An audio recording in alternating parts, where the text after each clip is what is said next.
ಸತ್ಯೇ ಪ್ರತಿಷ್ಠಿತ ಕೃಷ್ಣಃ ಸತ್ಯಮತ್ರ ಪ್ರತಿಷ್ಠಿತಂ ಸತ್ಯಾತ್ ಸತ್ಯಂ ತು ಗೋವಿಂದಃ ತಸ್ಮಾತ್ ಸತ್ಯೋಪಿ ನಾಮತಃ ಏತದಂತೆ ಚ ಮಧ್ಯೆ ಚ ಬ್ರಹ್ಮೈವೋಕ್ತ್ವಾ ವಿಜಾನತಾಂ ಋಗಾದಿ ಪಂಚದಾ ಸಂಸ್ಥಂ ಶಬ್ದ ಬ್ರಹ್ಮ ಪ್ರಶಾಮ್ಯತಿ ಅಶ್ವಮೇಧ ಕ್ರತುಶ್ರೇಷ್ಠಃ ಜ್ಯೋತಿಶ್ರೇಷ್ಠೋ ದಿವಾಕರಃ ಬ್ರಾಹ್ಮಣೋ ದ್ವಿಪದಾಂ ಶ್ರೇಷ್ಠಃ ದೇವಶ್ರೇಷ್ಠೋ ಹಿ ಮಾರುತಃ.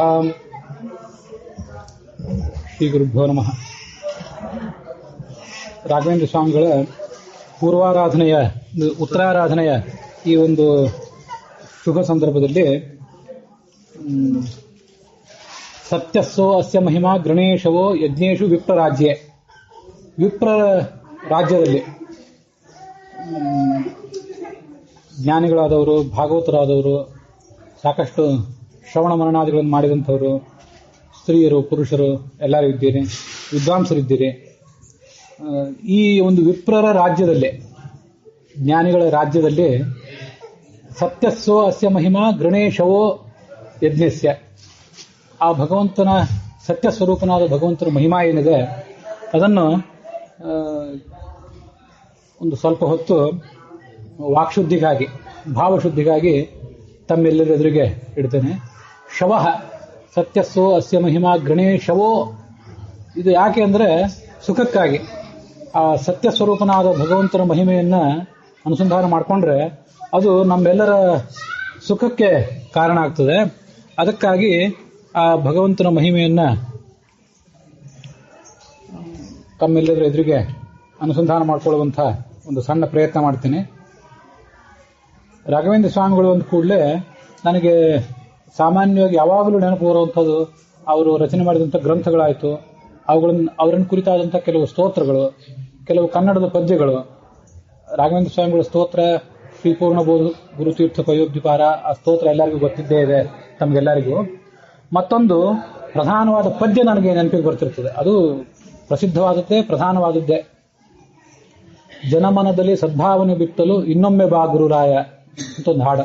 ಆ ಹಾಡ್ಲಿಕ್ಕೆ ನನಗೆ ಬರೋದಿಲ್ಲ. ಹಾಡ್ಲಿಕ್ಕೆ ಹೊರಟ್ಬಿಟ್ರೆ ನಿನ್ನ ಇಲ್ಲಿ ಪ್ರವಚನ ಮಾಡ್ಲಿಕ್ಕೆ ಅಂತ ಕರೆದಿದ್ದೀವಿ, ಹಾಡ್ಲಿಕ್ಕೆ ಯಾಕೆ ಕೂತಿ ಅಂತ ನೀವು ಆಕ್ಷೇಪ ಮಾಡಬಹುದು. ಹಾಡುವಷ್ಟು ಶಕ್ತಿಯೂ ಏನಿಲ್ಲ, ಅದ್ರ ಬಗ್ಗೆ ತರಬೇತಿಯೂ ಏನಿಲ್ಲ, ಅದನ್ನ ಹಾಡ್ಲಿಕ್ಕೆ ಹೋಗೋದಿಲ್ಲ. ನನಗೆ ವಾಸ್ತವಿಕವಾಗಿ ನಿಮ್ಮಲ್ಲಿ ಯಾರಿಗಾದ್ರೂ ಈ ಹಾಡು ಬರ್ತಿದ್ರೆ ಒಂದ್ಸರಿ ಆ ಹಾಡು ಹಾಡಿಸಿ ಆಮೇಲೆ ಪ್ರವಚನ ಮಾಡಬೇಕು ಅಂತ ಅಪೇಕ್ಷೆ ಇತ್ತು.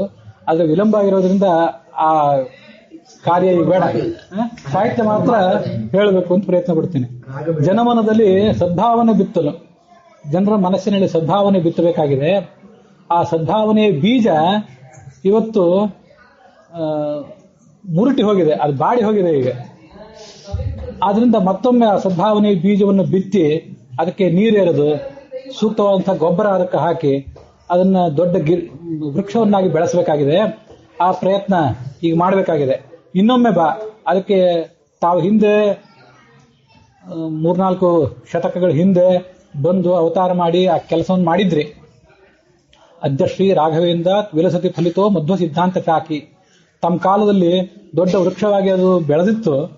ಇವತ್ತು ಕಲಿಯ ಪ್ರಾಬಲ್ಯ ಇತ್ಯಾದಿ ಅನೇಕ ಕಾರಣಗಳಿಂದಾಗಿ ಆ ಬೀಜ, ಆ ವೃಕ್ಷ ಬಾಡಿ ಹೋಗಿಲ್ಲ, ಇದ್ದೇ ಇರ್ತದೆ ಯಾವತ್ತು. ಆದರೂ ಅವರವರ ಪಾಲಿಗೆ ಆಯಾ ವ್ಯಕ್ತಿಗಳ ಒಂದು ಹಿನ್ನೆಲೆಯನ್ನು ಗಮನಿಸಿದರೆ ಆ ವೃಕ್ಷ ಬಾಡಿ ಹೋಗಿದೆ.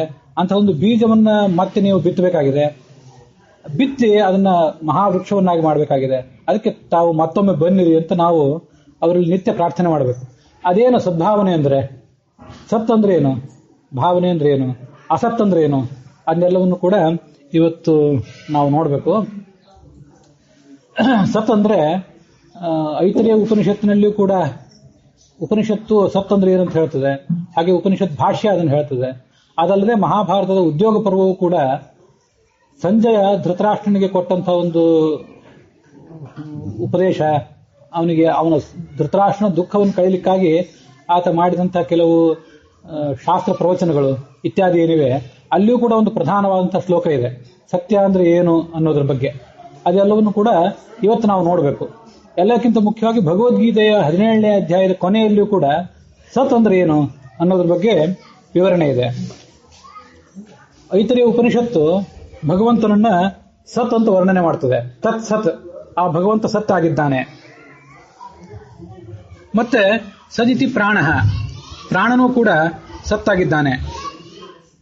ತೀತಿ ಅನ್ನಂ, ಸತ್ ಅಂದ್ರೆ ಮುಖ್ಯ ಪ್ರಾಣ, ತೀ ಅಂದ್ರೆ ಅನ್ನಾಭಿಮಾನಿ ಅಂತ ಚತುರ್ಮುಖ, ಯಮಿತ್ಯಸೌ ಆದಿತ್ಯ. ಹೀಗೆ ಆ ಸತ್ ತೀ ಯ ಅನ್ನೋದನ್ನ ಉಪನಿಷತ್ತು ವರ್ಣನೆ ಮಾಡ್ತದೆ. ತತ್ ಸತ್ಯಂ ಸದಿತಿ ಪ್ರಾಣ ತೀತ್ಯನ್ನೌ ತೀತ್ಯನ್ನಂ ಯಮಿತ್ಯಸಾವ್ ಆದಿತ್ಯ. ಭಗವಂತ ಒಟ್ಟಾರೆ ಸತ್ಯ, ಅದಲ್ಲದೆ ಮುಖ್ಯ ಪ್ರಾಣ, ಚತುರ್ಮುಖ ಬ್ರಹ್ಮ, ಹಾಗೆ ಸೂರ್ಯ, ಇವರು ಕೂಡ ಆ ಸತ್ ತಿ ಯ ಅನ್ನೋ ಶಬ್ದದಿಂದ ವಾಚ್ಯರಾಗಿದ್ದಾರೆ. ಇದನ್ನೆಲ್ಲ ತಿಳ್ಕೋಬೇಕಂತೆ. ಇದನ್ನೆಲ್ಲ ಯಾಕೆ ತಿಳ್ಕೋಬೇಕು? ತಿಳಿಯುವವರಿಗೆ ಅದರ ಫಲ ಏನು ಅನ್ನೋದನ್ನು ಮೊದಲೇ ಹೇಳಿಬಿಟ್ರೆ, ಹಾಗಾದ್ರೆ ಇದೊಂದೇನೋ ಮಹಾಫಲ ಇದ್ದಿರಬೇಕು, ನಾವು ಇದನ್ನೆಲ್ಲ ತಿಳ್ಕೊಳ್ಳೋ ಪ್ರಯತ್ನ ಮಾಡೋಣ ಅಂತ ಅವ್ರು ಮಾಡ್ತಾರೆ. ಅದೇನಂದ್ರೆ, ಒಂದು ವೇಳೆ ಏನಾದ್ರೂ ಸುಳ್ಳು ಹೇಳಿದ್ರೆ, ಅಲ್ಲ ಹೇಳಿದ್ರೆ ಒಂದು ವೇಳೆ ಏನಾದ್ರೂ ಸತ್ಯ ಹೇಳ್ತೇವೆ ಅಷ್ಟೇ. ನಾವು ಸಾಮಾನ್ಯ ಸುಳ್ಳುಗಳನ್ನೇ ಹೇಳ್ತಿರ್ತೀವಿ. ಆ ಸುಳ್ಳುಗಳನ್ನ ಹೇಳಿದ್ರ ಮೂಲಕ ಏನು ದೋಷ ನಮಗೆ ಬರಬೇಕಲ್ಲ, ಆ ದೋಷಗಳನ್ನೆಲ್ಲ ಈ ಸತ್ಯ ಶಬ್ದದ ಅರ್ಥ ನಾವು ತಿಳ್ಕೊಂಡ್ಬಿಟ್ರೆ ಕಳ್ಕೊಳ್ಳಿಕ್ ಸಾಧ್ಯ. ಅದಕ್ಕಾಗಿ ಆ ಸತ್ಯ ಶಬ್ದದ ಅರ್ಥವನ್ನು ತಿಳ್ಕೋಬೇಕು. ಆ ಸತ್ ಅಥವಾ ಸತ್ಯ ಶಬ್ದ ವಾಚ್ಯನಾದ ಭಗವಂತ ಏನಿದ್ದಾನೆ, ಅವನ ಕುರಿತಾದ ಭಾವನೆಯನ್ನ ನಮ್ಮ ಮನಸ್ಸಿನಲ್ಲಿ ರಾಘವೇಂದ್ರ ಸ್ವಾಮಿಗಳು ಬಿತ್ತಬೇಕಾಗಿದೆ. ಯಾಕೆ ಸತ್ಯ ಭಗವಂತ? ಸತ್ಯ ಯಾಕೆ? ಸಯೇಷ ಭಗವಾನ್ ವಿಷ್ಣು ಸತ್ಯಮಿತ್ಯ ವಿಧೀಯತೆ. ಆ ಭಗವಾನ್ ವಿಷ್ಣುವನ್ನ ಸತ್ಯ ಅಂತ ಕರೀತಾರೆ. ಯಾಕೆಂದ್ರೆ ಸತ್ ತಿ ಯ 4 ಅಕ್ಷರಗಳಿವೆ. ನಮಗೆ ಈ ಸತ್ ತಿ ಯ ಅನ್ನುವಂಥ ಈ 3 ಅಕ್ಷರಗಳ ನಿರ್ವಚನ ಬೇರೆ ಯಾವುದೋ ವ್ಯಾಕರಣದ ಪುಸ್ತಕದಲ್ಲಿ ಮತ್ತೆ ಯಾವುದೋ ಕೋಶ ನೋಡಿದ್ರೆ ಸಿಗೋದಿಲ್ಲ. ಅಂಥದ್ದೊಂದು ವಿಶಿಷ್ಟವಾದ ನಿರ್ವಚನ ಇದು. ಐತರೇಯ ಉಪನಿಷತ್ನಲ್ಲಿ ಮತ್ತು ಭಾಷ್ಯದಲ್ಲಿ ಬಂದದ್ದು. ಸರ್ವೋತ್ತಮತ್ವಾತ್ ಪೂರ್ಣತ್ವಾತ್ ಸರ್ವಜ್ಞತ್ವಾತ್. ಭಗವಂತ ಯಾಕೆ ಸತ್ ಅಂದ್ರೆ, ಅವನು ಸರ್ವೋತ್ತಮ ಆದ್ರಿಂದ ಸತ್ತಾಗಿದ್ದಾನೆ. ಸತ್ ಅಂದ್ರೆ ಕೇವಲ ಇರೋದು ಅಂತ ಅರ್ಥ ಅಲ್ಲ. ಸತ್ ಅಂದ್ರೆ ಇರುವಂಥದ್ದು, ಅಸತ್ ಅಂದ್ರೆ ಇಲ್ಲದೆ ಇರುವಂತಹದ್ದು, ಇಷ್ಟೇ ಅರ್ಥ ಅಲ್ಲ. ಸತ್ ಅಂದ್ರೆ ಭಗವಂತ ಸರ್ವೋತ್ತಮ ಆದ್ರಿಂದ ಆತ ಸತ್. ಮತ್ತೆ ಆತ ಪೂರ್ಣ ಆದ್ರಿಂದ, ಗುಣಗಳಿಂದ ಪೂರ್ಣ ಆದ್ರಿಂದ ಆತ ತಿ ಅನ್ಸ್ಕೊಂಡಿದ್ದಾನೆ. ಆತ ಯ ಅನ್ಸ್ಕೊಂಡಿದ್ದಾನೆ. ಯಾಕೆಂದ್ರೆ ಸರ್ವಜ್ಞನಾದ್ರಿಂದ. ಹೀಗೆ ಭಗವಂತ ಸತ್ ತಿ ಯ ಎಲ್ಲವೂ ಸೇರಿ ಸತ್ಯ ಆಗಿದೆ. ಅದಲ್ಲದೆ ಸತ್ ಅಂದ್ರೆ ಮುಖ್ಯ ಪ್ರಾಣ, ಸದಿತಿ ಪ್ರಾಣ, ತೀತಿ ಅನ್ನಂ ಅನ್ನಾಭಿಮಾನಿಯಾದಂತಹ ಚತುರ್ಮುಖ ತೀ ಆಗಿದ್ದಾನೆ.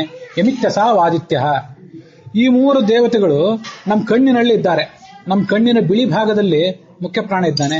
ಅದರೊಳಗೆ ಕಣ್ಣು ಗುಡ್ಡೆ ಏನಿದೆಯಲ್ಲ, ಅದರೊಳಗೆ ಕಪ್ಪು ಭಾಗ, ಅದರೊಳಗೆ ಮುಖ್ಯ ಪ್ರಾಣ ಇದ್ದಾನೆ. ಮತ್ತೆ ಅದರೊಳಗಿನ ಪಾಪೆ ಅಂತ ಏನಂತೀವಲ್ಲ, ಅದರೊಳಗೆ ಸೂರ್ಯ ಇದ್ದಾನೆ. ಎಲ್ಲರೊಳಗೂ ಭಗವಂತ ಇದ್ದಾನೆ. ಮುಖ್ಯವಾಗಿ ಇವ್ರನ್ನೆಲ್ಲರನ್ನೂ ಯಾರು ತಿಳ್ಕೊತಾನೆ, ಅವನು ಆ ಸುಳ್ಳು ಆಡಿದ ದೋಷವನ್ನು ಕಳ್ಕೋತಾನೆ ಅಂತ ಉಪನಿಷತ್ತು ಅದರ ಫಲವನ್ನು ವರ್ಣನೆ ಮಾಡ್ತದೆ. ಇದಕ್ಕೆಲ್ಲ ದೇವತೆಗಳು ಮುನಿಗಳು ಯೋಗ್ಯರು ಇತ್ತ ಪೂರ್ಣವಾದ ಉಪಾಸನೆ ಮಾಡಲಿಕ್ಕೆ. ಆದ್ರೆ ನಮ್ಮಂಥವ್ರು ಏನ್ ಮಾಡ್ಬೇಕು ಅಂದ್ರೆ, ಅದನ್ನು ಉಪಾಸನೆ ಮಾಡ್ಲಿಕ್ಕಾಗದೇ ಇದ್ರೂ ಅದರ ಜ್ಞಾನವನ್ನಾದ್ರೂ ಪಡ್ಕೋಬೇಕು. ಬ್ರಹ್ಮಸೂತ್ರ ಭಾಷ್ಯದ 3ನೇ ಅಧ್ಯಾಯದ 3ನೇ ಪಾದದಲ್ಲಿ ಏನ್ ಹೇಳ್ತಾರೆ ಅಂದ್ರೆ, ಉಪಾಸನೆ ಅನ್ನೋದು 2 ಥರ. ಒಂದು ಧ್ಯಾನೋಪಾಸನ, ಒಂದು ಸ್ಮರಣೋಪಾಸನ. ನಾವೆಲ್ಲ ಈ ದೈವಿಕವಾದಂತಹ ಅದ್ಭುತವಾದ ಉಪಾಸನೆಗಳನ್ನ ನಮ್ಮ ಸಾಕ್ಷಾತ್ಕಾರಕ್ಕಾಗಿ, ನಮ್ಮ ಬಿಂಬ ಸಾಕ್ಷಾತ್ಕಾರಕ್ಕಾಗಿ ಈ ಎಲ್ಲ ಉಪಾಸನೆಗಳನ್ನ ಮಾಡ್ಕೊಳ್ಳೋದು ನಮ್ಗೆ ಅಸಾಧ್ಯ. ಹಾಗೆ ಮಾಡ್ಕೊಳ್ಳಿಕ್ಕಾಗಿ ಪ್ರಯತ್ನ ಪಟ್ಟರೆ ಪ್ರಯತ್ನ ವಿಫಲ ಆಗ್ತದೆ ಅಷ್ಟೇ ಅಲ್ಲ, ಅದು ಅನರ್ಥಕ್ಕೆ ಕಾರಣನೂ ಆಗ್ತದೆ. ಆದ್ರಿಂದ ನಾವಿದನ್ನೆಲ್ಲ ಕೇವಲ ಸ್ಮರಣೋಪಾಸನ ಮಾಡಬೇಕು, ಅಂದ್ರೆ ಜ್ಞಾನೋಪಾಸನ. ಭಗವಂತನ ವ್ಯಾಪ್ತ ಅಂತ ಉಪಾಸನೆ ಮಾಡಿ ಆ ರೀತಿ ಸಾಕ್ಷಾತ್ಕಾರ ಮಾಡ್ಕೊಳ್ಳುವರು ದೇವತೆಗಳು. ಆದ್ರೆ ನಾವು ಭಗವಂತನನ್ನ ವ್ಯಾಪ್ತ ಅಂತ ತಿಳ್ಕೊಂಡು, ಶಾಸ್ತ್ರದ ಮೂಲಕ ಸ್ಮರಣೆ ಮಾಡಿಕೊಂಡು ತಿಳ್ಕೊಂಡು ಆ ಮೂಲಕ ಹಾಡಿ ಹೊಗಳಲಿಕ್ಕೆ ಯಾವುದೇ ತೊಂದರೆ ಇಲ್ಲ. ಅದರಿಂದ ನಾವೆಲ್ಲರೂ ಕೂಡ ಜ್ಞಾನ ಮಾತ್ರಕ್ಕೆ ಅಧಿಕಾರಿಗಳು. ಮಾನುಷಾಣಂ ಜ್ಞಾನ ಮಾತ್ರಾತ್ ದೋಷೋ ನ ಅತಿತರಾಂ ಭವೇತ್. ಹೀಗೆ ಅದನ್ನ ಶಾಸ್ತ್ರ ವರ್ಣನೆ ಮಾಡ್ತದೆ. ಆ ದೋಷಗಳ ಅಸತ್ಯವಾಡಿದ ದೋಷವನ್ನ, ಈ ಎಲ್ಲವನ್ನು ಅರ್ಥವನ್ನು ತಿಳ್ಕೊಂಡ್ರೆ ಮನುಷ್ಯ ಕಳ್ಕೋತಾನೆ. ಸ ಯದಿ ಹವಾ ಅಪಿ ಮೃಷಾ ವದತಿ ಸತ್ಯಂ ಹೈವಾಸ್ಯ ಉದಿತಂ ಭವತಿ ಯ ಏವಮೇತತ್ ಸತ್ಯಸ್ಯ ಸತ್ಯತ್ವಂ ವೇದ. ಭಗವಂತನ ಸತ್ಯ ಸ್ವರೂಪನಾದ ಭಗವಂತನ ಸತ್ಯತ್ವವನ್ನು ಯಾರು ತಿಳ್ಕೋತಾರೆ, ಅದಕ್ಕೆಲ್ಲ ಈ ಅರ್ಥ ಅಂತ ಯಾರು ತಿಳ್ಕೋತಾರೆ, ಅವನು ಯಾವುದಾದ್ರೂ ಕಾರಣಕ್ಕಾಗಿ ಅಸತ್ಯವನ್ನು ಆಡಿದರೂ ಕೂಡ, ಅಸತ್ಯವನ್ನು ಆಡುವ ಪ್ರಸಂಗ ಬಂದರೂ ಕೂಡ ಅದರ ದೋಷವನ್ನು ಕಳ್ಕೋತಾನೆ. ಮಾನುಷರಿಗೆ ಅಸತ್ಯವನ್ನು ಆಡುವಂತಹ ಪ್ರಸಂಗಗಳು ಹೆಚ್ಚು, ಆದ್ರಿಂದ ಅವರಿಗೆ ದೋಷವೂ ಹೆಚ್ಚು. ಯೋಗ್ಯತೆಯಲ್ಲಿ ಮೇಲೆ ಮೇಲೆ ಹೋದಂತೆ ಅಸತ್ಯವನ್ನು ಆಡುವಂತಹ ಪ್ರಸಂಗವೂ ಅವ್ರಿಗೆ ಕಡಿಮೆ, ಮತ್ತೆ ಅದರಿಂದ ದೋಷವೂ ಕಡಿಮೆ. ಯೋಗ್ಯತೆಯಲ್ಲಿ ಬಹಳ ಮೇಲ್ಮೇಲೆ ಹೋದವರಿಗೆ ಆ ಅಸತ್ಯವನ್ನು ನೋಡುವ ಪ್ರಸಂಗವೇ ಬರೋದಿಲ್ಲ. ಯಾಕೆಂದ್ರೆ ಅವ್ರದ್ದು ಮಾರ್ಗ ರುಜು ಮಾರ್ಗ, ಸರಳವಾದ ಮಾರ್ಗ, ನೇರವಾದ ಮಾರ್ಗ. ಯಾರು ಅಸತ್ಯದ ವಕ್ರವಾದ ಮಾರ್ಗದಲ್ಲಿರ್ತಾರೆ ಅವ್ರಿಗೆ ಸುಳ್ಳು ಹೇಳುವಂತ ಪ್ರಸಂಗಗಳು ಬಹಳ. ಯಾರು ಅಂತಹ ಪ್ರಸಂಗದಲ್ಲಿ ಇರೋದಿಲ್ಲ ಅವರಿಗೆ ಸುಳ್ಳು ಹೇಳುವಂತ ಪ್ರಸಂಗಗಳು ಬಹಳ. ಅದರಿಂದ ದೋಷವೂ ಬಹಳ. ಅದರಿಂದ ಮನುಷ್ಯರು ನಾವು ಇದನ್ನ ಈ ಸತ್ಯ ಶಬ್ದದ ಅರ್ಥವನ್ನು ತಿಳ್ಕೊಂಡು ಆ ಮೂಲಕ ಬರುವಂತ ದೋಷಗಳನ್ನು ಕಳ್ಕೋಬೇಕು. ಅದು ಐತ್ರೇಯ ಉಪನಿಷತ್ತು ಮತ್ತು ಐತ್ರೇಯ ಉಪನಿಷತ್ತಿನ ಭಾಷ್ಯ ನಮಗೆ ಕೊಟ್ಟಂತಹ ಒಂದು ಸಂದೇಶ. ಅದಲ್ಲದೆ ನಾರಾಯಣ ವರ್ಮದಲ್ಲಿಯೂ ಕೂಡ ಒಂದು ಸತ್ಯವನ್ನು ಮನುಷ್ಯ ತಿಳ್ಕೋಬೇಕು. ಆ ಒಂದು ಸತ್ಯವನ್ನ ಮನುಷ್ಯ ತಿಳ್ಕೊಂಡಿದ್ರ ಮೂಲಕ ಎಲ್ಲಾ ತರದ ಉಪದ್ರವಗಳನ್ನು ಕಳ್ಕೋತಾನೆ ಅಂತ ವರ್ಣನೆ ಮಾಡ್ತಾರೆ. ಯಥಾಹಿ ಭಗವಾನೇವ ವಸ್ತುತಃ ಸದಸತ್ಯಯತ್ ಸತ್ಯೇನಾನೇನ ಸರ್ವೇ ಯಾಂತು ನಾಶಂ ಉಪದ್ರವಾಹ. ನಮ್ಮ ಸುತ್ತಮುತ್ತಲಿರುವಂತಹ ಅನೇಕ ವಸ್ತುಗಳಿವೆಯಲ್ಲ, ಸದಸದಾತ್ಮಕವಾದ ವಸ್ತುಗಳು, ಪೃಥ್ವಿ, ಅಪು, ತೇಜಸ್ಸು, ಇವುಗಳನ್ನು ಸತ್ ಅಂತ ಕರೀತಾರೆ. ವಾಯು ಮತ್ತು ಆಕಾಶಗಳನ್ನು ಅಸತ್ ಅಂತ ಕರೀತಾರೆ. ಈ ಎಲ್ಲ ವಸ್ತುಗಳೇನಿವೆ, ಈ ಎಲ್ಲ ವಸ್ತುಗಳ ಒಳಗೂ ಕೂಡ ಪರಮಾತ್ಮನೇ ಅಂತರ್ಯಾಮಿಯಾಗಿದ್ದಾನೆ. ಅವನನ್ನು ಬಿಟ್ಟು ಈ ಯಾವ ವಸ್ತುಗಳಿಗೂ ಕೂಡ ಅಸ್ತಿತ್ವ ಇಲ್ಲೇ ಇಲ್ಲ. ಹೀಗೆ ಪೃಥ್ವಿ, ಅಪ್, ತೇಜಸ್ಸು ಅನ್ನುವಂಥ ಸತ್ತುಗಳು, ವಾಯು, ಆಕಾಶ ಅನ್ನುವಂಥ ಅಸತ್ತು, ಅದಲ್ಲದೆ ಚೇತನಗಳು, ಹೀಗೆ ಜಡಚೇತನಾತ್ಮಕವಾದಂತಹ ಸಮಸ್ತ ಪ್ರಪಂಚದಲ್ಲಿಯೂ ಕೂಡ ಭಗವಂತ ಅಂತರ್ಯಾಮಿಯಾಗಿದ್ದಾನೆ ಅಂತ ತಿಳ್ಕೊಂಡ್ರೆ ಇದಕ್ಕಿಂತ ದೊಡ್ಡ ಸತ್ಯವೇ ಜಗತ್ತಿನಲ್ಲಿಲ್ಲ. ಆದ್ರಿಂದ ಮನುಷ್ಯ ಎಲ್ಲಾ ದೋಷಗಳನ್ನು ಕಳ್ಕೊತಾನೆ. ಒಂದು ಶಬ್ದದ ಅರ್ಥ ತಿಳ್ಕೊಂಡು ಮಾತ್ರಕ್ಕೆ ಎಲ್ಲಾ ದೋಷಗಳು ಪರಿಹಾರ ಆಗೋದು ಹೇಗೆ? ಯಾವುದೋ ಒಂದು ಪುಸ್ತಕ, ಒಂದು ಘಟ, ಒಂದು ಯಾವುದೋ ಭಾರತ ದೇಶ, ಮತ್ತೊಂದು ಯಾವುದೋ ಮನುಷ್ಯ, ಮತ್ತೊಂದು ಪ್ರಾಣಿ, ಇವುಗಳಿಗೆ ನಾವೇನೇನೋ ಶಬ್ದಗಳನ್ನು ಕರಿತೀವಲ್ಲ, ಆ ಶಬ್ದಗಳ ಅರ್ಥ ತಿಳ್ಕೊಂಡು ಮಾತ್ರಕ್ಕೆ ದೋಷ ಪರಿಹಾರ ಆಗೋದಿಲ್ಲ. ವಸ್ತುತಃ ಅಲ್ಲೂ ಪುಸ್ತಕ ಯಾಕೆ ಪುಸ್ತಕ, ಗೃಹ ಯಾಕೆ ಗೃಹ, ಆಕಾಶ ಯಾಕೆ ಆಕಾಶ, ಇವೆಲ್ಲ ಹಿಂದಿನ ಅರ್ಥಗಳನ್ನು ತಿಳ್ಕೊಂಡ್ರೆ ದೋಷ ಪರಿಹಾರ ಆಗೇ ಆಗ್ತದೆ, ಇಲ್ಲ ಅಂತಲ್ಲ. ಆದರೂ ಕೇವಲ ಅರ್ಥವನ್ನು ತಿಳ್ಕೊಂಡು ಮಾತ್ರಕ್ಕೆ ಆ ದೋಷ ಪರಿಹಾರ ಆಗಬೇಕಾದ್ರೆ ಆ ಅರ್ಥ ಜಗತ್ತಿನ ಸರ್ವೋತ್ಕೃಷ್ಟವಾದ ಅರ್ಥ ಆಗಿರ್ಬೇಕು. ಅದಕ್ಕಾಗಿ ಸತ್ಯೇನಾನೇನ ಸರ್ವೇ ಯಾಂತು ನಾಶಂ ಉಪದ್ರವಾಹ. ಎಲ್ಲ ಕಡೆ ಭಗವಂತ ವ್ಯಾಪ್ತನಾಗಿದ್ದಾನೆ ಅನ್ನುವ ಒಂದು ತಿಳುವಳಿಕೆ, ಮತ್ತೆ ಅದನ್ನ ಸುತ್ತಮುತ್ತಲಿನ ಎಲ್ಲಾ ವಸ್ತುಗಳಲ್ಲಿಯೂ ಪ್ರತಿನಿತ್ಯ ಅನುಸಂಧಾನ ಮಾಡಿಕೊಳ್ಳೋದು, ಇದೇನಿದೆ ಅತ್ಯಂತ ದೊಡ್ಡ ಮನುಷ್ಯನ ಕರ್ತವ್ಯ. ಈ ಕರ್ತವ್ಯ ಮಾಡಿದ್ರಿಂದ ನಮ್ಮ ಎಲ್ಲಾ ಉಪದ್ರವಗಳು ಹೊರಟು ಹೋಗಬೇಕು, ನಮ್ಮ ಎಲ್ಲಾ ದೋಷಗಳು ಕೂಡ ನಾಶ ಆಗಬೇಕು, ನಾವು ಬರುವಂತಹ ವಿಘ್ನಗಳು ಕೂಡ ಪರಿಹಾರ ಆಗಬೇಕು. ಹಿಂದೆ ಐತರೇಯ ಉಪನಿಷತ್ತಿನಲ್ಲಿ ಮತ್ತು ಭಾಷ್ಯದಲ್ಲಿ ಸುಳ್ಳಾಡಿದ ದೋಷ ಪರಿಹಾರ ಆಗುವುದರ ಬಗ್ಗೆ ಮಾತ್ರ ಹೇಳಿದರು. ಅದಲ್ಲದೆ ನಮಗಿರುವಂತಹ ವಿಘ್ನಗಳು, ಶ್ರವಣಕ್ಕೆ, ಮನನಕ್ಕೆ, ಧ್ಯಾನಕ್ಕೆ ಇರಬಹುದಾದಂತಹ ವಿಘ್ನಗಳು ಕೂಡ ಈ ಶಬ್ದದ ಅರ್ಥವನ್ನು ತಿಳ್ಕೊಂಡ್ರೆ ಪರಿಹಾರ ಕಾಣ್ತವೆ ಅಂತ ಅನ್ನೋದನ್ನ ನಾವು ತಿಳ್ಕೊಂಡು ಆ ಮೂಲಕ ಸತ್ಯ ಸ್ವರೂಪವಾದ ಭಗವಂತನನ್ನ ಉಪಾಸನೆ ಮಾಡಬೇಕು. ಮಹಾಭಾರತದಲ್ಲಿ ಉದ್ಯೋಗ ಪರ್ವ ಯಾಕೆ ಬಹಳ ಮಹತ್ವದ ಪರ್ವ ಅಂತಂದ್ರೆ, ವಿರಾಟೋದ್ಯೋಗ ಸಾರವಾನ್. ಇಡೀ ಮಹಾಭಾರತ ವೃಕ್ಷ ಇಡೀ ಮಹಾಭಾರತ ಅನ್ನೋದು ದೊಡ್ಡ ವೃಕ್ಷ ಆದ್ರೆ ಅದಕ್ಕೆ ವಿರಾಟ ಪರ್ವ ಮತ್ತು ಉದ್ಯೋಗ ಪರ್ವಗಳು ಅದರ ಸಾರಭಾಗ. ಗಂಧದ ಎಲೆಗಳನ್ನು ತಗೊಂಡು ಬಂದು ಯಾರು ಅರ್ಚನೆ ಮಾಡೋದಿಲ್ಲ, ಅದರಿಂದ ಏನ್ ಆ ಎಲೆಗಳನ್ನು ತೇಯಿದ್ರೆ ಗಂಧವೂ ಹೊರಡೋದಿಲ್ಲ. ಅದರ ಕಾಂಡವನ್ನು ತಂದು ಅದರೊಳಗಿನ ತಿರುಳನ್ನು ತಂದು ಆ ಮೂಲಕ ಅದನ್ನು ತೇಯ್ದು ಭಗವಂತನಿಗೆ ಅರ್ಚನೆ ಮಾಡ್ತಾರೆ. ಅದನ್ನು ಪ್ರಸಾದಂತ ರೂಪದಲ್ಲಿ, ಶೇಷಾಂತ ರೂಪದಲ್ಲಿ ನಾವು ಧಾರಣೆ ಮಾಡ್ತೀವಿ. ಹಾಗೆ ಇಡೀ ಮಹಾಭಾರತ ವೃಕ್ಷದ ಸಾರಭಾಗ ಏನು ಅಂದ್ರೆ ವಿರಾಟ ಪರ್ವ ಮತ್ತು ಉದ್ಯೋಗ ಪರ್ವ. ಅದರಲ್ಲಿ ಉದ್ಯೋಗ ಪರ್ವದಲ್ಲಿ ವಿದುರ ಧೃತರಾಷ್ಟ್ರನಿಗೆ ಹೇಳಿದಂತಹ ವಿದುರ ನೀತಿ ಅಂತ ಖ್ಯಾತವಾದ ಒಂದು ಭಾಗ, ಅದಲ್ಲದೆ ಸಂಜಯ ಧೃತರಾಷ್ಟ್ರನಿಗೆ ಹೇಳಿದಂತಹ ಮತ್ತೊಂದು ಭಾಗ, ಅದರಲ್ಲಿ ಬರುವಂತಹ ಒಂದು ಶ್ಲೋಕ ಇದು. ನಾನು ಅದನ್ನು ಇವತ್ತು ಮಂಗಳೂರು ಶ್ಲೋಕದ ರೂಪದಲ್ಲಿ ಹೇಳಿದೆ. ಸತ್ಯೇ ಪ್ರತಿಷ್ಠಿತ ಕೃಷ್ಣ, ಭಗವಂತ ಸತ್ಯದಲ್ಲಿ ಪ್ರತಿಷ್ಠಿತನಾಗಿದ್ದಾನೆ. ಸತ್ಯ ಅಂದ್ರೆ ಈ ಜಗತ್ತು, ಸತ್ಯ ಅಂದ್ರೆ ಈ ವೇದ, ಅದರೊಳಗೆಲ್ಲ ಭಗವಂತನೇ ಪ್ರತಿಪಾದ್ಯನಾಗಿದ್ದಾನೆ, ನಿಯಾಮಕನಾಗಿದ್ದಾನೆ. ಸತ್ಯ ಮಾತ್ರ ಪ್ರತಿಷ್ಠಿತಂ, ಸತ್ಯವಾದ ಈ ಜಗತ್ತೆಲ್ಲವೂ ಕೂಡ ಅತ್ರ ಪ್ರತಿಷ್ಠಿತಂ, ಈ ಭಗವಂತನೊಳಗೆ ಹುದುಗಿ ಹೋಗಿದೆ. ಅವನ ಹೊಟ್ಟೆಯೊಳಗೆ ಅದು ಪ್ರಳಯ ಕಾಲದಲ್ಲಿ, ಸೃಷ್ಟಿ ಕಾಲದಲ್ಲಿ, ಮತ್ತೆ ಯಾವ ಕಾಲದಲ್ಲೂ ಕೂಡ ಆತನೊಳಗಿದೆ. ಅದು ಸತ್ಯಾತ್ ಸತ್ಯಂತು ಗೋವಿಂದ. ಈ ಜಗತ್ತಿನಲ್ಲಿ ಎಲ್ಲಾ ಸತ್ಯಕ್ಕಿಂತಲೂ ಅತಿ ದೊಡ್ಡ ಸತ್ಯ, ಅತ್ಯಂತ ಪ್ರಧಾನವಾದ ಸತ್ಯ ಅಂದ್ರೆ ಭಗವಂತ. ಆದ್ರಿಂದ ತಸ್ಮಾತ್ ಸತ್ಯೋಪಿ ನಾಮತಃ, ಆದ್ರಿಂದ ಅವನಿಗೆ ಹೆಸರು ಕೂಡ ಸತ್ಯ ಅಂತಾನೆ. ಹೀಗೆ ಭಗವಂತನ ಸತ್ಯ, ಜಗತ್ತೆಲ್ಲವೂ ಅಸತ್ಯ ಅನ್ನೋ ಅರ್ಥದಲ್ಲಿ ಶಾಸ್ತ್ರ ಹೇಳಿತು. ಇದು ಜಗತ್ತು ಸತ್ಯ, ಜಗತ್ತು ಅಸತ್ಯ, ಭಗವಂತನೊಬ್ಬನೇ ಸತ್ಯ ಅನ್ನೋ ಮಾತಿಗೆ ಅರ್ಥ. ಇದನ್ನೇ ಪುರಂದರದಾಸರು ಈ ಲೋಳೆ ಲೊಟ್ಟೆ, ಈ ಸಂಸಾರವೆಲ್ಲ ಲೋಳೆ ಲೊಟ್ಟೆ, ಇದೆಲ್ಲ ಸುಳ್ಳು ಅಂತ ಹೇಳಿದ್ದು ಇದನ್ನೇ. ದೊಡ್ಡ ಕೊಟ್ಟಿ ಇದು ಈ ಸಂಸಾರ ಅಂತ ಹೇಳಿದ್ದು ಇದನ್ನೇ. ಹೀಗೆ ಆ ಸತ್ಯ ಶಬ್ದದ ಅರ್ಥವನ್ನು ತಿಳ್ಕೊಳ್ಬೇಕು. ಕೊನೆಯದಾಗಿ ಭಗವದ್ಗೀತೆಯಲ್ಲಿ ಬಂದಂತೆ ಸದ್ಭಾವೇ ಸಾಧುಭಾವೇ ಚ ಸದಿತ್ಯೇತತ್ ಪ್ರಯುಜ್ಯತೆ ಪ್ರಶಸ್ತೆ ಕರ್ಮಣಿ ತಥಾ ಸಚ್ಛಬ್ದ ಪಾರ್ಥ ಉಚ್ಯತೆ. ಸದ್ಭಾವ ಒಂದು ವಸ್ತುವಿಗೆ ಅಸ್ತಿತ್ವವನ್ನು, ಹುಟ್ಟುವಿಕೆಯನ್ನು ಕೊಡೋದು. ಒಂದು ವಸ್ತು ಹುಟ್ಟಿತು ಅಂತಂದ್ರೆ ಇಲ್ಲಿ ತನಕ ಅದು ಅಸತ್ತಾಗಿತ್ತು, ಈಗ ಹುಟ್ಟಿತು, ಈಗ ಅದು ಸತ್ತಾಯಿತು ಅಂತೇವೆ. ಸಾಧುಭಾವ, ಒಳ್ಳೆಯ ಮನೋಭಾವ ಇತ್ಯಾದಿಗಳು, ಅದನ್ನು ಸತ್ ಅಂತ ಕರೀತಾರೆ. ಎಲ್ಲಕ್ಕಿಂತ ಮುಖ್ಯವಾಗಿ ಪ್ರಶಸ್ತೆ ಕರ್ಮಣಿ ತಥಾ, ಶ್ರೇಷ್ಠವಾದ ಕರ್ಮಗಳನ್ನು ನಾವು ಏನು ಮಾಡ್ತೀವಿ ಜೀವಮಾನದಲ್ಲಿ, ಆ ಶ್ರೇಷ್ಠವಾದ ಕರ್ಮಗಳಿಗೆ ಸತ್ ಅಂತ ಕರೀತಾರೆ. ಪ್ರಶಸ್ತೆ ಕರ್ಮಣಿ ತಥಾ ಸಚ್ಛಬ್ದ ಪಾರ್ಥ ಉಚ್ಯತೆ. ಜೀವಮಾನದಲ್ಲಿ ಒಬ್ಬ ಮನುಷ್ಯ ಮಾಡಬಹುದಾದಂತಹ ಅತ್ಯಂತ ಶ್ರೇಷ್ಠ ಕರ್ಮಗಳು ಅಂತಂದ್ರೆ ಶ್ರವಣ, ಮನನ, ಧ್ಯಾನ, ಇವಿಷ್ಟೇ. ಅದನ್ನು ಮುಖ್ಯವಾಗಿ ಅವೇ ಸತ್. ಯಜ್ಞೆ ತಪಸಿ ದಾನೇ ಚ ಸ್ಥಿತಿ ಸದಿತಿ ಚೋಚ್ಯತೆ ಕರ್ಮಚೇವ ತದರ್ಥೀಯಂ ಸದಿತ್ಯೇವ ಅಭಿಧೀಯತೆ. ಯಜ್ಞ ನಾವು ನಿತ್ಯ ಮಾಡಬೇಕಾದಂತಹ ಉಪಾಸನಾ, ವೈಶ್ವದೇವ ಮೊದಲಾದ ಯಜ್ಞಗಳು, ಮತ್ತೆ ಸ್ವಾಧ್ಯಾಯ ಪ್ರವಚನ ರೂಪವಾದಂತಹ ಯಜ್ಞಗಳು, ತಪಸ್ಸು ನಾವು ಮನನ ಮಾಡೋದು, ದಾನ ಇನ್ನೊಬ್ಬರಿಗೆ ಬ್ರಾಹ್ಮಣ ಸುವಾಸಿನಿ ಸಮಾರಾಧನೆ ಇತ್ಯಾದಿಗಳು, ಮತ್ತು ಭೂತ ದಾನ ಇತ್ಯಾದಿಗಳು, ಇದಕ್ಕೆಲ್ಲದಕ್ಕೂ ಕೂಡ ಸತ್ ಅಂತ ಕರೀತಾರೆ. ಅದನ್ನ ಮಾಡುವಂತಹ ಮನೋಭಾವವನ್ನು ಕೂಡ ಸತ್ ಅಂತ ಕರೀತಾರೆ. ಅಶುದ್ಧಯ ಹುತಂ ದತ್ತಂ ತಪಸ್ತಪ್ತಂ ಕೃತಂ ಚೇತ್ ಅಸದಿತ್ಯುಚ್ಯತೆ ಪಾರ್ಥ ನಚ ತತ್ ಪ್ರೇತ್ಯ ನೋಯಿಹ. ಸತ್ಯ ಎಲ್ಲ ತಿಳ್ಕೊಂಡ್ವಿ. ಇನ್ನು ಕೊನೆಯದಾಗಿ ಅಸತ್ಯ ಅಂದ್ರೆ ಏನು ಅಂತಂದ್ರೆ ಅಶುದ್ಧಯ, ಶುದ್ಧ ಇಲ್ಲದೆ ಹೋಮ ಮಾಡಿದ್ದು, ಶುದ್ಧ ಇಲ್ಲದೆ ವೈಶ್ವದೇವ, ಶುದ್ಧ ಇಲ್ಲದೆ ಉಪಾಸನ, ಶುದ್ಧ ಇಲ್ಲದೆ ದೊಡ್ಡ ದೊಡ್ಡ ಯಾಗಗಳನ್ನು ಮಾಡೋದು, ದಾನ ಮಾಡೋದು, ಮತ್ತೆ ತಪಸ್ಸು ಮಾಡೋದು, ಏನು ನಂಬಿಕೆ ಇಲ್ಲದೆ ಮಾಡೋದು ಇತ್ಯಾದಿಗಳೇನಿವೆ, ಇದಕ್ಕೆ ಅಸತ್ ಅಂತ ಕರೀತಾರೆ. ಆ ಡಾಂಬಿಕರಾದವರಿಗೆ ಭಾಗವತದ ಒಂದು 6ನೇ 7ನೇ ಸ್ಕಂದ ಏನೋ ಅಂತ ಕೂಡ ವರ್ಣನೆ ಮಾಡ್ತದೆ.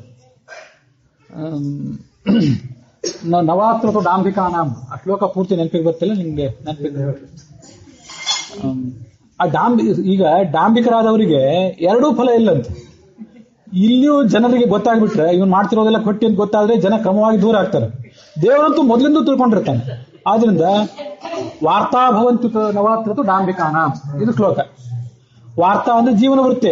ಡಂಭ ಮಾಡಿದ್ರೆ ಜೀವನ ವೃತ್ತಿನೂ ಒಂದು ಕಾಲಕ್ಕೆ ಹಾಳಾಗಿ ಹೋಗ್ತದೆ. ಜನ ಬಹಳ ಬುದ್ಧಿವಂತರಿದ್ದಾರೆ, ಸುಮ್ನೆ ನಂಬೋಲ್ಲ. ವಾರ್ತಾ ಭವಂತಿ ಉತ ನವ ಹತ್ರ, ಅಲ್ಲಂತೂ ಕೈ ಕೊಟ್ಟೇ ಬಿಡ್ತಾರೆ ದೇವತೆಗಳು, ಮೊದಲಿಂದ ಅವ್ರಿಗೆ ಗೊತ್ತಿರ್ತದೆ. ಅದರಿಂದ ಅದು ಹಾಳಾಗಿ ಹೋಗ್ಬಿಡ್ತದೆ. ಆದ್ರಿಂದ ಇವಕ್ಕೆಲ್ಲ ಅಸತ್ ಅಂತ ಕರೀತಾರೆ. ಹೀಗೆ ಅಸತ್ಯ ಯಾವುದು ಸತ್ಯ ಯಾವುದು ಅಂತ ಅನ್ನೋದನ್ನ ಭಗವದ್ಗೀತೆ, ಮಹಾಭಾರತ, ಭಗವದ್ಗೀತೆ ಅಂತ ಮಹಾಭಾರತದ ಸಾರ ಭಾಗ ಅದು. ಭಗವದ್ಗೀತೆ, ಮಹಾಭಾರತ, ಐತರೇಯ ಉಪನಿಷತ್ತು, ಐತರೇಯ ಉಪನಿಷತ್ ಭಾಷ್ಯ, ಇವುಗಳ ಆಧಾರದಲ್ಲಿ ತಿಳ್ಕೋಬೇಕು ನಾವು. ತಿಳ್ಕೊಂಡು ಅದರಿಂದ ಶ್ರದ್ಧೆಯಿಂದ ಮಾಡಬೇಕು. ಮಾಡುವ ಕೆಲಸವನ್ನು ಎಲ್ಲವನ್ನೂ ಕೂಡ ಶುದ್ಧ ಅಂತಂದ್ರೆ ಷಣ್ಣಾಮ ಆಸ್ತಿತ್ಯ ಉದ್ದಿಷ್ಟಂ. ಶ್ರುತ್ ಅಂತಂದ್ರೆ ಭಗವಂತನ ಅಸ್ತಿತ್ವ, ಮತ್ತೆ ಆ ಭಗವಂತನ ವಾಣಿಗಳಾದಂತಹ ಶ್ರುತಿ ಸ್ಮೃತಿಗಳೇನಿವೆ ಅವುಗಳ ಬಗ್ಗೆ ಗೌರವ, ಪುನರ್ಜನ್ಮ, ನರಕ, ಸ್ವರ್ಗ ಇತ್ಯಾದಿಗಳ ಅಸ್ತಿತ್ವದ ಬಗ್ಗೆ ತಿಳುವಳಿಕೆ, ಮತ್ತು ನಾವು ಮಾಡಿದಂತಹ ಪ್ರತಿಯೊಂದು ಕರ್ಮವೂ ಕೂಡ ನಾಭುಕ್ತಂ ಕ್ಷೀಯತೆ ಕರ್ಮ ಕಲ್ಪಕೋಟಿ ಶತೈರಪಿ. ಒಂದು ಕರ್ಮ ಮಾಡಿದ್ರೆ ಅದು ಯಾವತ್ತೂ ಕೂಡ ನಾವು ಫಲ ಕೊಡದೆ ತಪ್ಪಿಸ್ಕೊಳ್ಳೋದಿಲ್ಲ. ಇವತ್ತಿನ ಕಾನೂನಿನ ಬಾಹುಗಳಿಂದ ತಪ್ಪಿಸ್ಕೋಬಹುದು, ಭಗವಂತನ ಕಾನೂನಿನ ಕಬಂಧ ಬಾಹುಗಳಿಂದ ಎಂದೂ ತಪ್ಪಿಸ್ಕೊಳ್ಳಿಕ್ಕಾಗೋದಿಲ್ಲ. ಯಾಕಂದ್ರೆ ಭಗವಂತನ ಬಾಹುಗಳು ಎಲ್ಲಾ ಕಡೆ ಚಾಚಿವೆ. God sees the truth but waits ಅಂತ ಲಿಯೋ ಟಾಲ್ಸ್ಟಾಯ್ ಮಾತು, ರಷ್ಯನ್ ಸಾಹಿತ್ಯ ಅವನ ಮಾತು. ಸತ್ಯ ಕಾಣಿಸ್ತದ ಅವನಿಗೆ, ಮೊದಲು ಸತ್ಯ ಕಾಣಿಸದೇ ಇರುವಂತ ಸುಮ್ಮನೆ ಕೂತಿರ್ತಾನೆ. ಏನೇನು ದೇವರಿಗೆ ಗೊತ್ತಾಗ್ತಿಲ್ಲ ಬಿಡ್ರಿ, ನಾವೇನ್ ಮಾಡಿದ್ರೆ ನಡೀತದೆ ಅಂತ ಕೂತಿರ್ತೀವಿ. ಆದ್ರೆ ಅವನ ಕೈ ಕಾಲುಗಳು ಎಲ್ಲಾ ಕಡೆ ಹರಡಿ ಹೋಗಿರೋದ್ರಿಂದ ಆ ಕೈ ಕಾಲುಗಳ ವ್ಯಾಪ್ತಿಯಿಂದ ನಮ್ಗೆ ತಪ್ಪಿಸ್ಕೊಳ್ಳಿಕ್ಕೆ ಬರೋದಿಲ್ಲ. ಆದ್ರಿಂದ ಒಂದಲ್ಲ ಒಂದು ಕಾಲಕ್ಕೆ ಆತನ ಕೈ ಸಿಕ್ಕಿ ಬೀಳ್ಬೇಕಾಗ್ತದೆ ನಾವು ಅಶುದ್ಧೆಯಿಂದ, ದುರ್ಬುದ್ಧಿಯಿಂದ ಮಾಡಿದರೆ. ಹೀಗೆ ಆ ಭಗವಂತನ ಬಗ್ಗೆ ಅಸ್ತಿತ್ವದ ಬಗ್ಗೆ ಶ್ರದ್ಧೆ, ಅವನ ವಾಣಿಗಳ ಬಗ್ಗೆ ಶ್ರದ್ಧೆ, ಮತ್ತೆ ಕರ್ಮ, ಸ್ವರ್ಗ, ನರಕ ಇತ್ಯಾದಿಗಳ ಅಸ್ತಿತ್ವದ ಬಗ್ಗೆ ಶ್ರದ್ಧೆ, ಇದನ್ನೆಲ್ಲ ಶ್ರದ್ಧಾ ಅಂತ ಕರೀತಾರೆ.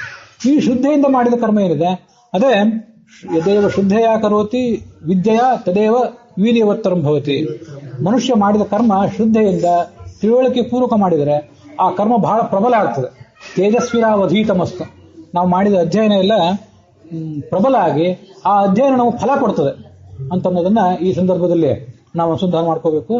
ಅಂಥ ಸತ್ಯ ಅಥವಾ ಸತ್ ಅದರ ಭಾವನೆಯನ್ನ ರಾಘವೇಂದ್ರ ಸ್ವಾಮಿಗಳು ಅವರ ಅಂತರ್ಯಾಮಿಯಾಗಿರ್ತಕ್ಕಂಥ ಭಾರತೀಯ ಮುಖ್ಯ ಪ್ರಾಣ ಜೀವನದಲ್ಲಿ ಅಳವಡಿಸಿಕೊಂಡಿದ್ರು ಯಾರು ರಾಘವೇಂದ್ರ ಸ್ವಾಮಿಗಳಂತೂ ಅಂತ ಸತ್ಯವನ್ನ ತಾವು ಜೀವಮಾನದಲ್ಲಿ ಅಳವಡಿಸಿಕೊಂಡು ಆ ಮೂಲಕ ಜನರಿಗೆ ತೋರಿಸಿಕೊಟ್ಟವರು.